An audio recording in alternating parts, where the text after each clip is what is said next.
Bueno, buenos días a todos los posibles televidentes, voy a decir así, aunque esto es por Zoom, pero de algún modo podríamos denominarlo así. Hoy vamos a hablar de un libro magnífico, una crónica magnífica de un tiempo, pero que yo me atrevería a extender incluso en muchos de sus rasgos a hoy en día, pero de esto hablaremos a lo largo de esta entrevista. Es un libro magnífico, como digo, El enigma de Abravanel, una investigación criminal en Sevilla en el siglo XI. Su autor es Jesús Greus, la editorial que lo publica es la editorial Nazarí. Jesús Greus es un hombre de la gran cultura de este país, esa gran cultura que cada vez es menos visible también en este país que aún llamamos España y que yo sigo llamando España. Jesús Greus es de los grandes de esa gran cultura, novelista, ensayista, poeta, dramaturgo, músico, gestor cultural, conferenciante, bueno, mil cosas. Tiene publicados novelas, Cirjat, Junto al mar amargo, Aquella noche en el mar de las Indias, Solo una sombra, el libro, Así vivieron en el Andaluz, Luces de La Habana, perdón, publicado en el 2019, libros de relatos ambientados en Cuba, los relatos del laberinto de Aljarafes, cuentos morunos, un diccionario español árabe marroquí y la obra poética Claro de Luna. Dar las gracias a Jesús por permitirme este disfrute de leer este extraordinario libro, y me atrevo también a decir que gracias le serán dadas por los lectores cuando tengan en sus manos y saboreen y paladeen este excelente libro. El enigma de Abravanel nos cuenta de un mercader judío. Abravanel aparece asesinado en su casa en extrañas circunstancias. Investigando, Beni Gómez se va sumergiendo en un dédalo de enigmas, robos, sospechas, equívocos, personajes, asesinatos. Tras todas estas peripecias se oculta una tortuosa e insospechada intriga. De la mano del narrador, el lector pasea por aquella Sevilla andalusí que palpita ante sus ojos en toda su viveza cotidiana. Para abrir boca, ¿qué te ha llevado en este año 2020 o 2019, cuando supongo que empezaste a escribir esta novela, a indagar en ese mundo andalusí, Sevilla, las tres culturas, etcétera, etcétera? Cuéntanos un poco. Bueno, verás, esa indagación yo la realicé hace muchísimos años cuando preparé mi novela Ciriá, que es la biografía del creador de la música árabe-andaluza. Entonces realicé una investigación bestial, descubrí al andaluz. Estamos hablando de un libro que se publicó a principios del 88. Bueno, viviendo en Marrakech, donde he estado muchos años, como sabes, a mí me apetecía en un momento dado hacer una incursión en la novela, digamos, policial, una novela de intriga. Y pensé, bueno, como yo tengo mucha documentación de andaluz, es un tema que conozco bien y vivo en una ciudad árabe, ¿por qué no ambientarlo en el andaluz? Y bueno, pues fui desarrollando esta trama. En realidad el libro está escrito hacia el 2009 o por ahí. Mientras yo trabajaba en el Cervantes de Marrakech, lo estaba ideando, le estaba dando vueltas, no tenía tiempo de trabajar, quiero decir, de escribir. Y al momento que dejé el Cervantes, ahora es la mía, en este momento me toca. Y me metí corriendo a escribirlo. Tenía, ya digo, mucha documentación. Muy bien. Yo voy a decir unas palabras además de las ya dichas, referente al libro. Yo lo veo como una fotografía, una radiografía, una resonancia, 3 en 1, tomografía de un tiempo y sus costumbres, riquezas y miserias, credos y sabores. Las 3 religiones del libro presentes en interacción permanente con sus servidumbres y sus privilegios. ¿Cómo era esta interrelación entre las 3 religiones del libro, digamos así, en aquella época, en el Andalusí, bueno, en aquella zona, en Sí, Sevilla, ¿no? bueno, hay que matizar. En ese periodo, estamos hablando, la trama de esta novela se desarrolla en el primer periodo de taifas, cuando caen los omeyas, que habían gobernado durante 2 siglos al Andaluz, capital en Córdoba, y como todo el mundo sabe, Andaluz se divide en trozos, en fragmentos, en árabe, taifa. Es cierto que sigue siendo un momento de esplendor y de liberalismo. Realmente, la gran convivencia de 3 culturas en el Andaluz, no hay que exagerar, no duró 8 siglos, no es verdad. Se produjo durante el periodo omeya, la hubo, por muchas razones, no quiero alargar, pero vamos, se respetó bastante, no solo a los cristianos, que de hecho se arabizaron y se llamaron mozárabes, o sea, mosta'árab, el que imita al árabe. Porque se vestían a la usanza árabe, leían la lengua árabe. Estamos hablando de un mundo que era bilingüe, y en el caso de los judíos, trilingüe. En el Andalus se hablaba el romance castellano de la época, o precastellano, ¿no? Los rudimentos de castellano, y el dialecto árabe andalusí, porque había un dialecto propio del andaluz. Los judíos además hablaban su hebreo. Entonces, en época de taifas todavía hay una gran liberalidad, libertad religiosa y convivencia. Desgraciadamente, poco después de la acción de esta novela, se hunden los reinos de taifas porque entran los almorávides. Realmente ellos mismos lo habían llamado. Almutavid de Sevilla llama a los almorávides en su ayuda contra Alfonso VI de Castilla, que está ganando terreno. El problema es que los almorávides, que vienen, precisamente acababan de fundar Marrakech y acababan de reunificar lo que hoy llamamos Marruecos, acaban de unificarlo, llegan al Andaluz, se encuentran aquella maravilla y aquella tierra plena, fértil, etcétera, etcétera, y se la quedan para ellos. Pero ojo, ahí sí que imponen un régimen religioso más estricto, porque se consideraban los fundadores de una nueva interpretación del Islam más adecuada. Claro. Entonces, bueno, en esa llamada a los almorávides, de algún modo se hicieron el harakiri de aquella cultura, vamos a decir, permisiva, digamos, de convivencia, a otra mucho más cerrada, digamos. Y eso nos lleva prácticamente hasta hoy, por decir, no ya en Andalucía, claro, pero digo a nivel global, me refiero. Un libro océano en donde las intrigas y sus renglones, el silencio, el terror y las prebendas de los verdugos adquieren carta de realidad y son el cuerpo del día a día, el oxígeno de los entonces y hasta hoy nacidos para una mejor resiliencia.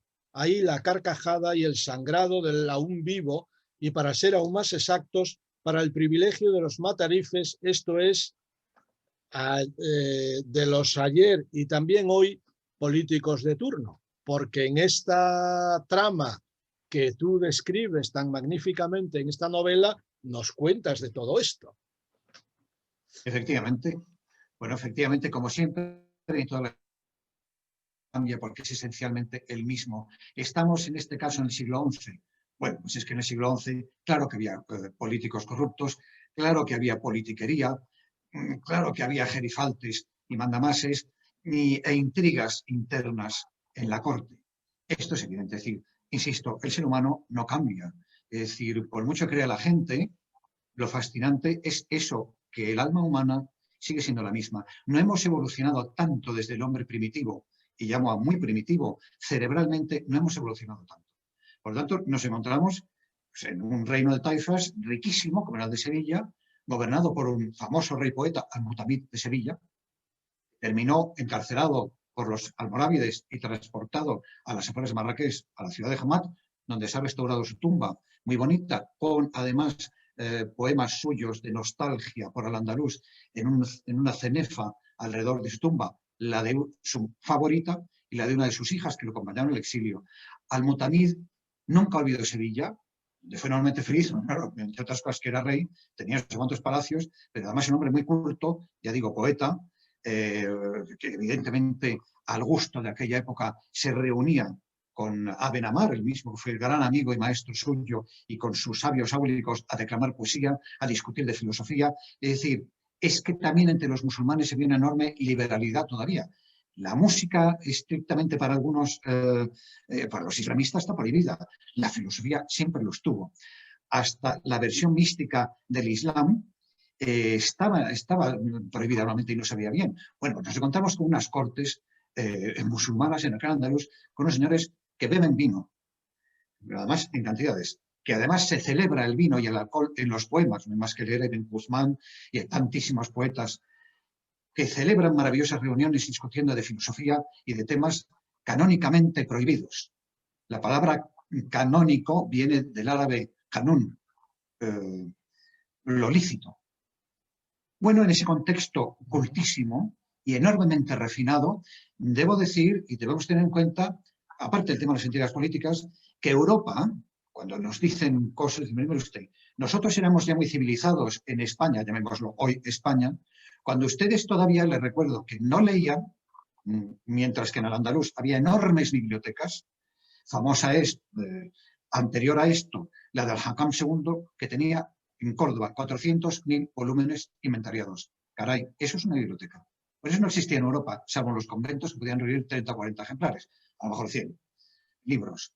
En Europa la gente no se lavaba, lo recuerdo. En Al-Ándalus, una ciudad como Córdoba, por ejemplo, se preciaba de unos 600 baños públicos. En Sevilla, en esta época, en el siglo XI, claro que lo sabía. Había higiene, había cultura. Se decía que antes gastaba, en Al-Ándalus era un dicho que se decía, antes gastaba un pobre su último direme en un libro que en una hogaza de pan. Fíjate. Claro. Pues vaya cambio que ha sucedido desde entonces, porque tú me hablas de la cultura en aquel momento, los 400.000 libros que me dices en esas bibliotecas. Los poetas eran gentes principales, estaban en la corte, era algo fundamental, aunque participaban también en este crucigrama de dimes y diretes, también de terror y gozo. Pero ahí estaba la poesía, tú me lo acabas de decir, era algo fundamental, cosa que hoy en día pues forma parte de los silencios, de los grandes silencios que nos acunan. Bueno, hay otro tema interesante, yéndonos a un asunto muy diferente, pero que es importante decir, en el gran desconocimiento que ha habido tradicionalmente en España sobre el andaluz, caray, que es uno de los periodos más gloriosos de nuestra historia. En parte, bueno, por lo menos durante esos momentos de convivencia. Segundo, porque todos sabemos, ahora ya es Vox Populi, las enormes aportaciones de la cultura arábigo-musulmana y judía a aquel al-andalus y que se transmitiría a Europa. Por ejemplo, la traducción de clásicos griegos y latinos. Tengas en cuenta que hablamos de una época en la cual, en un momento dado, unos monjes que visitan Córdoba y Sevilla descubren nada menos que a Virgilio y a Juvenal. Figúrese usted, porque en aquella Europa oscura de la Edad Media se había cortado con el pasado. Es que nos habían invadido los bárbaros del norte. Y cortaron con la cultura clásica, que es la esencia de nuestra cultura. Bueno, pues es que resulta que los árabes traducen toda la filosofía griega y la gran literatura latina al árabe, llega al andaluz y el eslabón siguiente es la famosa Escuela de Traductores de Toledo, que es una manera de llamarla, nunca una escuela ni un espacio físico. Es el proceso de traducción que propició el verdaderamente sabio rey Afonso X, el sabio. Entonces, ese es el gran eslabón que hay que entender muy bien. ¿Cuál es la importancia del andaluz? El eslabón entre la cultura perdida en Europa, clásica, y Europa. Francis Bacon, el filósofo inglés, dice: todo lo que aprendí se lo debo a los árabes, porque lo había aprendido en traducciones. Fíjate si es importante. Esto propicia, para No, no, terminar, todo eso es uno de los inicios del Renacimiento. El Renacimiento es cierto, empieza en Italia, que hay un proceso de una serie de sabios que inician el redescubrimiento de la cultura clásica, pero ojo, es que otra de las grandes tendencias que invade Europa desde Al-Ándalus es esta que cuento de la cultura griega, retraducida después al castellano, que invade Europa y propicia el Renacimiento. claro. Y en esta gran radiografía de esta época, que es tu magnífica novela, en esa radiografía aparecen estas interrelaciones y además tú los describes de un modo absolutamente magistral. Los comerciantes, los taberneros, las esposas, las familias, los muleros, los arrieros, las alcahuetas, las mancebías, las prostitutas, especies que aromatizan y alimentan el fuego de la sumisión, del enigma que nos da nombre y que los nombra a todos ellos y crea esas interrelaciones entre las diferentes religiones de las tres del libro que están presentes. Algunos comerciantes o algunos en los zocos, que tú también vamos, es que tal como narras la vida en los zocos, es que tiene que leerlo el ciudadano español. Ya no voy a decir el lector, el ciudadano español, que lo lea para que se entere de cómo era aquella vida. Hay una razón, debo decir, que en ese momento para mí describir ese mundo era fácil si tenemos en cuenta que yo vivía dentro de la Medina de Marrakech, que hablaba el árabe, que cuando salía de casa en mi barrio solo hablaba el árabe con mis vecinos, que mis vecinos eran evidentemente musulmanes marroquíes, entonces que yo salía a la calle y lo que veía era prácticamente esto. Luego ha ido evolucionando mucho, evidentemente, Marrakech, pero bueno, cuando yo llegué a vivir a mi barrio, que era la Alcazaba de Marrakech, Casma, es que el primer coche que entraba ahí era el mío, y el único que aparcaba. Luego ya tuve que dejarlo, pues se me dio. Quiero decir, contaba con la enorme ventaja de vivir en una Medina árabe, de vivirla a diario, de pasearme por sus zocos, donde lógicamente tenía amigos. Yo en la compra la hacía en el antiguo mercado judío de Marrakech, maravilloso, lleno de frutas, de vergel, además pescados, carnes, que yo no como, pero bueno. Es un tema muy interesante que se menciona en este libro y es la enorme aportación gastronómica de Al-Ándalus, tanto de árabes como de judíos, la aportación al Al-Ándalus gastronómica que, ojo, e insisto una vez más, pasaría también a Europa. Es decir, muchas de las verduras, de las frutas que comemos hoy día y que se consideran tan nuestras, salvo las que vinieron de América mucho después, se adaptaron en Al-Ándalus porque el rey Al-Mutamid, a imitación de los reyes, de los califas omeyas de Córdoba, creó que ellos creaban jardines donde se adaptaban especies aromáticas, especies arborícolas, frutos, etcétera, que se traían. Todavía nosotros decimos sandía. ¿Tú sabes lo que es sandía? Es un adjetivo, no es un sustantivo, no es un nombre. Sandía viene de la China. La trajeron los árabes de la China como tantas otras cosas. Los cítricos, por ejemplo. Bueno, sandía, en árabe se dice batij sandía, o sea, melón chino. Sandía es un adjetivo, quiere decir China, en femenino, porque lo dicen en femenino. Fíjate, curioso, nos hemos quedado con el adjetivo, como a veces pasa en España, como sustantivo. Eso es una sandía. Quiere decir, hay muchísimas cosas que llegan en ese momento al andaluz, muchísimas especias que vienen a enriquecer la alimentación que era enormemente pobre antes del andaluz y que sigue siendo enormemente pobre en Europa.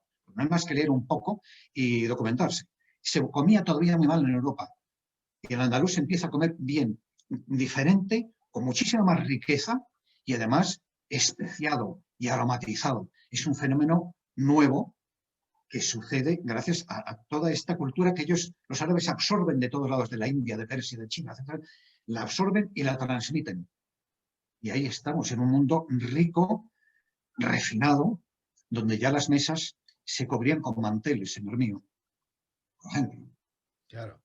Que esto que dices de las especias que daban ese sabor, esa característica a la gastronomía de la época, el mercader judío Abravanel, que es el centro sobre el que se desarrolla toda la trama de la novela, precisamente su función comercial era esa, importar, traer de China y todo aquello, pues las especias y todas esas cosas que tanto enriquecían la gastronomía de la época, ¿no? En la primera página tú dices, unos niños jugaban con una peonza. Dices, la peonza, el símbolo o metáfora de lo que han hecho de y con nosotros. Bueno, pudiera serlo. El mundo... Es que yo jugué a la peonza en algún momento. Claro, todos hemos jugado de niños. Ese juego lo puedes ver en cualquier medina árabe hoy día, los niños jugando con la peonza, incluso se la inventan de cualquier manera primitiva. Y aparte de todo, el mundo es una peonza porque gira y muchas veces volvemos a lo mismo. No cabe duda, la historia se repite, a veces afortunadamente y a veces desgraciadamente. En fin. Sí, así es. También en esa primera página como nombras a los niños y la peonza, y también dices de la mujer tendiendo la ropa, que tendía la ropa. Entonces yo te pregunto, ¿la mujer, el sueño de la desnudez que encuerpa en real a la fe, al tacto, a la boca que a mayores y con todo lo que no somos nos amplía salón? Sí, en ese velatorio lo ya perdido y lo aún por alcanzar, en la mujer, en el amor, en el hombre, si es otro tipo de relación. Bueno, ya el tema del amor es muy complejo en el mundo árabe islámico. Antes quería mencionar, ya que has mencionado a Abravanel, ¿por qué el personaje es judío? Es muy importante y es histórico, no el personaje de Abravanel. Es que los grandes mercaderes del Andaluz fueron judíos, porque tenían entrada franca tanto en países cristianos como en países musulmanes. Entonces, ellos comerciaban y traían al andaluz y muchos de ellos seguían viaje a Europa y comerciaban en reinos cristianos o al norte de España, los reinos del norte de España. Por eso la importancia de los judíos en el comercio en el andaluz. En cuanto al amor en la época, como sabemos, es muy aparentemente restrictivo. En el mundo árabe se hace de todo, pero siempre de tapadillo. Lo que no está bien visto en ningún sentido es la exhibición. Nunca se hace exhibición. Incluso hoy día se hace de todo. En una ciudad como Marrakech suceden muchas cosas. Hay que estar entrenado a ella, hay que tener información, hombre, sobre todo si se puede entender la lengua, y uno observa que suceden muchas cosas, incluso delante de nuestros ojos, que claro, el turistilla de 3 días no ve. A mí me han llegado a decir, qué tontería es de ir a Marrakech, pero si esa plaza está montada para los turistas. Esto me contó un amigo de Mallorca, que dice, perdona, el problema es que tú has sido un turista de 3 días, que no entiendes el árabe. En esa misma plaza de Smartna, que es un show para los turistas, es un espectáculo para marroquíes, porque los cuentos se cuentan en marroquí. Los 21 cuentos que te cuentan las mil maravillas. Bueno, estás a punto de comprarte todo lo que vende. Decir, si es verdad lo que usted vende, caballero, bueno, me lo compro todo ahora mismo. O sea, son remedios contra el SIDA, para la uretra, para el no sé qué, todo, lo curan todos esos 4 hierbajos. Y además de eso, hay prostitución encubierta. Además de eso, hay robos, susurros, cotilleos de política que no se deben mencionar, etcétera, etcétera. A tu alrededor, en ese mundo de la Medina fascinante, en las mismas callejas, están sucediendo muchas cosas que, claro, como es lógico, el turista no capta. El residente, claro que capta esas cosas, ¿entiendes? Podría contar más anécdotas de cosas que he oído en la calle. Sí, vamos, la calle es un poco la meca del ciudadano, ahí se lo encuentra todo por lo que tú cuentas y lo que el silencio oculta, ¿no? Está vivo en la calle, ¿no? Efectivamente. Muy buena expresión. El silencio oculta mucho en el mundo árabe y en una Medina, en ese ambiente. Y ojo, en ese silencio hay algo muy expresivo, las miradas. Las miradas. Con miradas y con gestos, en ese mundo se transmiten muchos mensajes. Es decir, incluso hablando del amor, que es un tema que te gusta, la obsesión por tapar a la mujer viene de que a pesar de todo le tienen que quedar los ojos libres. Viene para evitar, lógicamente, la coquetería, ya lo sabemos. Pero los ojos están libres. No te puedes imaginar lo que un cruce en una calle con una mujer y a veces con una niña, que son muy precoces, una niña bastante pequeña, pero con los ojos al aire, lo que la niña o esa mujer te transmiten con los ojos. Los ojos son muy expresivos, se dice que son el espejo del alma y ni siquiera esa cultura los ha podido tapar, afortunadamente.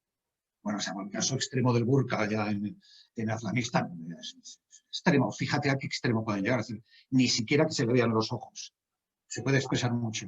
Y los silencios, como tú dices, hablan mucho también. Claro.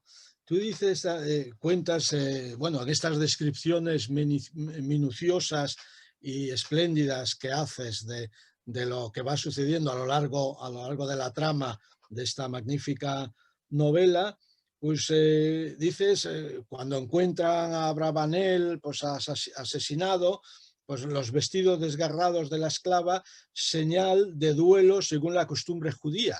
Cuéntanos un poco de las costumbres judías, también presentes en la novela. Bueno, es muy curioso el tema funerario, porque, por ejemplo, los hombres no podían afeitarse hasta bastante tiempo después, que es cuando por fin se celebraba una ceremonia que es el entierro y el adiós al finado. No podían ahí mantener higiene, según lo estrictamente esencial, ni cambiarse de ropas. Tenían hechos jirones, barbados, etcétera, etcétera. Las mujeres igual. Hay un fenómeno que es de verdad terrorífico, que es el de las plañideras. Yo lo he vivido en Marrakech, lo viví además en muy poco tiempo de instalarme en la Medina, porque murió mi vecino de frente, el señor mayor. Me despertaron los desgarradores gritos de las plañideras de madrugada y todas las mujeres de la casa. Es algo chocante y francamente desagradable. Y que además creo que no se debe hacer a un muerto. Cuando una persona muere, bueno, según los hindúes, según los rituales orientales, mucho mejor el silencio, enviarle mensajes de paz. Pero judíos y musulmanes, de los que hemos heredado muchas cosas, os recuerdo que ha habido plañideras en España hasta hace, pues, yo creo que cuando yo era niño todavía, pero igual nuestras madres y nuestros abuelos todavía se contrataban. Es una cosa muy curiosa. Se contrataban plañideras para venir a llorar. Porque el dolor sí que hay que demostrarlo. Y en la cultura judía también se demuestra el dolor y el desgarramiento, pero con exageración en las mujeres de rasgarse las vestiduras. Yo he escuchado de verdad unos alaridos que te ponían los pelos de punta en la madrugada, incluso de día. Estaban muy tranquilitas. Cuando llegaban parientes y vecinos, luego se celebra durante muchos días. Tienen que estar alimentando a los parientes que llegan de lejos. En este caso, del otro extremo del Andaluz. Venían parientes, había que darles de comer, hospedarlos. Es decir, una gorronería espantosa y todos llorando a mares durante 40 días. Caray, era intenso, ¿eh? Claro. No. Hay un momento, la paradoja, hay un crimen, bueno, hay varios crímenes en la novela, en toda esta excelente trama. El crimen de una persona muy concreta que dice, sin quererlo, ella misma me había conducido hasta su asesino y se había condenado. Esta paradoja de ella queriendo, hablábamos del silencio hace un momento, ella queriendo no contar, queriendo mantener el silencio y lleva al investigador hasta el asesino, pero supone la propia muerte de ella. En aquella sociedad todos policías de todos, también, de algún modo. Y que como se nos echa el tiempo encima, pues quería estas dos pinceladas. La paradoja del inocente que se condena sin querer, claro, y todos policías de todos. Sí es cierto que es un mundo en el que todos son policías de todos. Para empezar, los barrios en las Medinas suelen ser estancos. Con suerte alguna calle tiene otra salida. Realmente el cotilla del barrio, que hoy día, por ejemplo, es el que vende cigarrillos, está a la puerta de un barrio, a la entrada. No puedes hacer nada en tu casa sin que lo sepa el barrio entero, o por lo menos el cotilla, que va a tardar un cuarto de hora en contárselo a todos los que se van a acercar a él. Bueno, por eso la obsesión en ese tipo de arquitectura, de que nunca se ve el interior de la casa desde la puerta, nunca se ve el patio interior de la casa en el mundo árabe, ni en las casas judías, por miedo al cotilleo.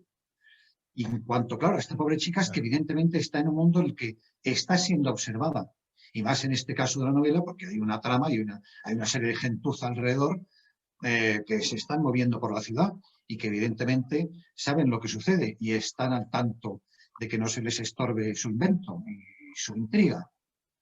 Pero lo cierto es que, bueno, en todo caso, es muy difícil la reconstrucción del pasado, pero que merece la pena. Yo creo que se aprende mucho en la novela. Muchas veces, fíjate, Camus decía al escritor, si quieres hacer filosofía, escribe novela. Fíjate qué curioso. Pues yo diría, a muchas veces, si quieres aprender historia, lee una buena novela que esté bien documentada y que no mienta, claro. Porque se aprende mucho y se aprende de una manera entretenida y fácil.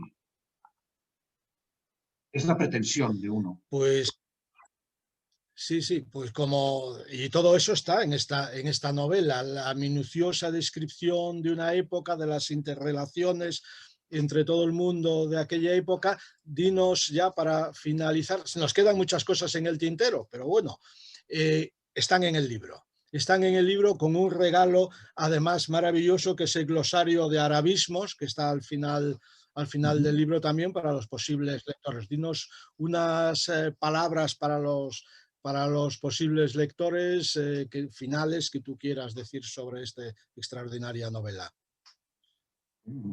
Primero, gracias por tus halagos. Y segundo, yo solo le diría a un lector mi actitud ante un libro, siempre. Es decir, bueno, atrévase a leer, empieza esa aventura. Un libro siempre es una aventura. Es la sorpresa a la vuelta de la página, como en un recodo de la Medina, en ese laberinto, en esa laberíntica Medina. Ese recodo te va a llevar a insospechadas aventuras. Bueno, pues eso es un libro, y eso es concretamente este libro, una aventura. Atrévase, métase en la primera página y déjese llevar por los recodos de esa laberíntica Medina a ver hasta dónde le llevan a usted en esta trama evidentemente tortuosa. Pues muchas gracias, Jesús. Yo recomiendo a todos los amantes de la lectura y a los no amantes también que se hagan adictos y que empiecen, ¿por qué no?, con esta novela magnífica donde conocerán los entresijos y todo aquel mundo antecesor de lo que hoy vivimos, y que les puede abrir mucho la mente con respecto a las tres religiones del Culturas. libro. Muchas gracias. Muchísimas gracias a ti, Antonino, como siempre.